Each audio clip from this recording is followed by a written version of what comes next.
Yes, and you can move it up or down. Okay. It's your mic. Okay. I'll just take it. I know that's right. Yes. I'm awkward, as you can tell a little bit, but yeah, my name is Deitrah Taylor, and beyond the resume, so I'll start with a little bit of what I do.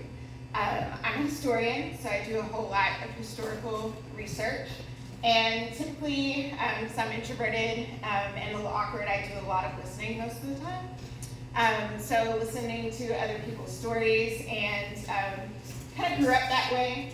My grandparents lived in a small South Georgia town, and we used to go porch sitting from relative to relative. So that's really kind of how I got started. What is not on my resume? A few key things. One, I was born here, but raised in Houston County, and then my third home would be the South Georgia town where my mom grew up. Why I was born here is actually what I kind of wanted to talk about. My mother had type 1 diabetes, and when she married and moved to Central Georgia, all of her doctors were in Macon, and so she really was not supposed to have children. So if you've ever seen the film Steel Magnolias, it was very much that situation. So I grew up kind of an anomaly, being an only child, high-risk pregnancy, and then a healthy baby by the grace of God. And so my mother, all her doctor's appointments were up here. So I grew up in hospitals waiting on her. And I also grew up taking care of her. So somewhat of a caregiver at a very tiny age.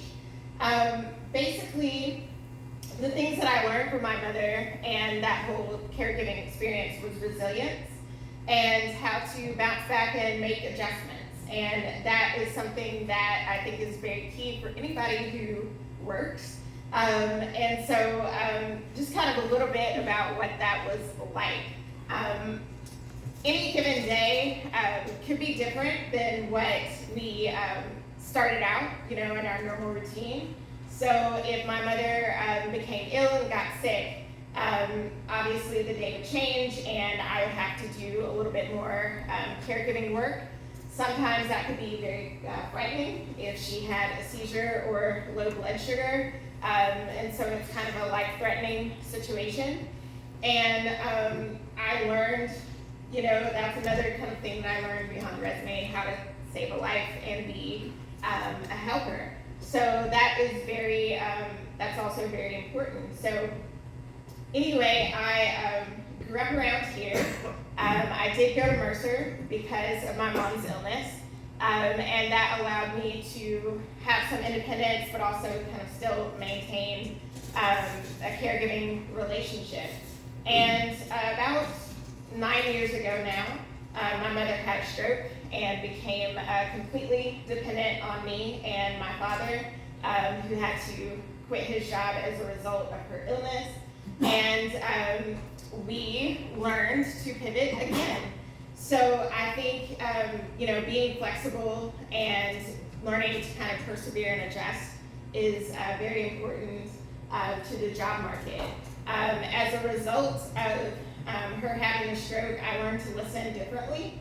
And I learned that people communicate not always with words, but with facial expressions. And I think that is also something that's important to pick up. I think a lady earlier talked about reading the room. I think you can read individual people's faces and body language as well. And I think that is also key to kind of adding another language, right, to your repertoire and communication. So anyway, that's pretty much it about her illness. She did pass away about 2 years ago, so I'm still kind of grieving and letting go. But I was also able to pivot by going to school and doing something that would make me happy and learning a new skill. So again, I kind of think my mom's still with me in that she's kind of allowing me to learn to pivot and pivot even through this grieving process. So I look forward to kind of blossoming and seeing where things take me with my career. But I also just kind of wanted to tell a story about resilience and the power and importance of resilience. So thank you. Yeah.